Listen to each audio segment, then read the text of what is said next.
Now we are going to discuss merchandising plans. So how we can devise merchandising plan, what are the considerations which we keep in mind while devising these merchandising plans. So let me discuss with you all the considerations one by one. सबसे पहले हमारे पास जो consideration मौजूद है that is assortment. तो एक retailer को जो सबसे पहले point consideration के अंदर लेकर आना है while devising his merchandising plan, that is related to assortment. What type of assortment the retailer should carry, he needs to define it. Either what part of assortment will be staple goods, what kind of assortment would be seasonal goods, what kind of assortment would be fad goods, what kind of assortment would be staple goods. So any kind of different types of assortment the retailer has to define. Then the retailer has to see which brands the retailer should go. For example, if I take care of the beverages brand, so Pepsi, Coca-Cola, Park Cola, Amrit Cola, Mizan Cola, Next Cola. So there are a lot of colas which are available. So the retailer has to decide which brands the retailer should carry and which brand should be part of the merchandising plan, because you as a retailer cannot carry all the brands.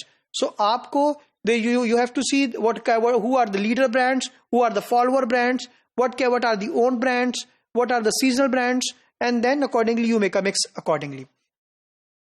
Then timings are very important aspect of merchandising plan.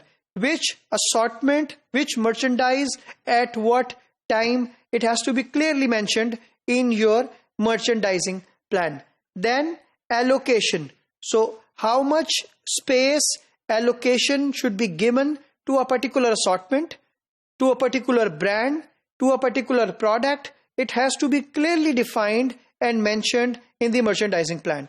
Then forecasts. So कौन सी products, what are the annual forecast for the overall retail store, what are the quarterly forecast, what are the monthly forecasts, or it is product wise, brand wise, everything has to be defined in the merchandising plan. Or जो last factor you should consider while devising your merchandising plan, it is related to innovativeness. So इनमें से कोई number 1, number 2, number last नहीं है, only following the order I have explained it. So innovativeness is key, also very important point, that you need to see what kind of innovative approach you will adopt. For example, either you will use XYZ solution for your products or your services. So whatsoever it is, you need to be innovative. The more innovative a retailer is, resultantly the more customer will attract to that particular retailer. तो हम इनमें से कुछ key points को one by one detail से explain करते हैं.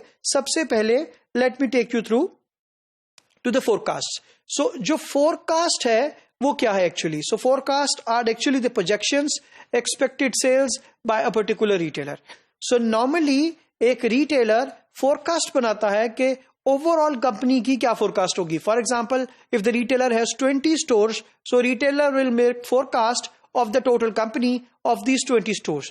And then the retailer will say, what will this forecast for my one store, for each store, and then forecast for department, forecast for category, forecast for particular brand, forecast for particular month, seasonality. So everything keeping into consideration, the forecast should be made.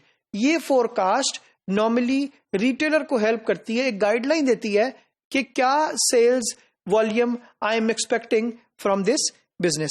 और normally ये item by item, store by store, these forecast can vary. फिर then हमारे पास types of merchandise. जब हम बात कर रहे थे assortment की, merchandise की, so retailer को फौरन ये evaluate करना है कि मैं किस तरह की assortment को carry कर रहा हूँगा. Forecast main point था और second main point हमारे पास merchandise के हवाले से. So for example, the first जो assortment उसको carry करनी है, either they are the staple merchandise, assortment merchandise, fashion merchandise, seasonal merchandise and fad merchandise. So ये कौन सी types of merchandise the retailer will carry, ये उसको identify करना है, define करना है, explain करना है अपने plan के अंदर, अपने merchandising plan के अंदर. सबसे पहले अगर हम डिस्कशन करते हैं स्टेपल मर्चेंडाइज के हवाले से, क्योंकि कुछ मेन चीजें ऐसी हैं, कुछ मेन पॉइंट्स ऐसे हैं जो कि दे needs more clarity on it, जिसमें से staple merchandise is one of them. So regular products carried by a retail store, they are actually regular products, for example milk, bread, eggs. So these are the routine items which are carried by a retail store. They are actually called staple foods or staple merchandise. So ये तमाम चीजें, so basic stock list specify inventory का level, brands, stocks, the style, level, color, size. So all aspect they are clearly defined and then followed for these basic items, for these basic goods which are available in a retail store. Then assortment merchandise.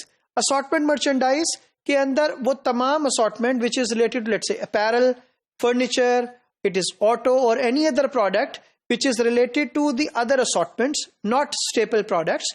So electronics, appliances, they all falls here. तो normally इस तरह की product के ऊपर जो decision है, that is related to कितनी product lines को आप करने जा रहे हैं, किन designs को follow करने जा रहे हैं, किन colors को follow करने जा रहे हैं, कितने sizes को follow करने जा रहे हैं, depending on the product items. ये सारी बातें elaborate की जाती हैं, discuss की जाती हैं और plan का हिस्सा बनाई जाती हैं. For example, if I know कि अगर मैं I am going to sell let's say LEDs or LED television, तो again which size I should sell, which brand I should sell, which particular screen size, which particular function, which particular attribute I should sell, जो के customer को attract करे product को bye करने के लिए. फिर देन हमारे पास fashion and seasonal merchandise. So कुछ प्रोडक्ट्स असॉर्टमेंट ऐसी हैं which are part of fashion, और कुछ प्रोडक्ट्स असॉर्टमेंट ऐसी हैं which are part of let's say seasonality. So if there is, let's say, skiing season, so seasonality products like skiing goods or sports goods will work. अगर यहाँ पे seasonality का उस पे camping के हवाले से, let's say summer holidays, vacations, so maybe the camping goods have more opportunity to sell into the store. So वो तमाम assortment जो कि seasonality के हवाले से है, वो seasonality assortment का part बनेगी, और वो तमाम assortment जो कि fashion से related है, that would be part of fashion. So normally किया ये जाता है कि जो सीजनैलिटी प्रोडक्ट्स हैं they are for a particular season, और उसके बाद आइदर उनको क्लीन करके उसको क्लोज करके सेल लगा दी जाती है ताकि उस असॉर्टमेंट से को बिल्कुल गेट रिड किया जा सके, और they are normally return to the supplier. So normally बिल्कुल कंसेक्यूटिव टाइम पीरियड का नहीं होती हैं, they are into the store for a non executive time period.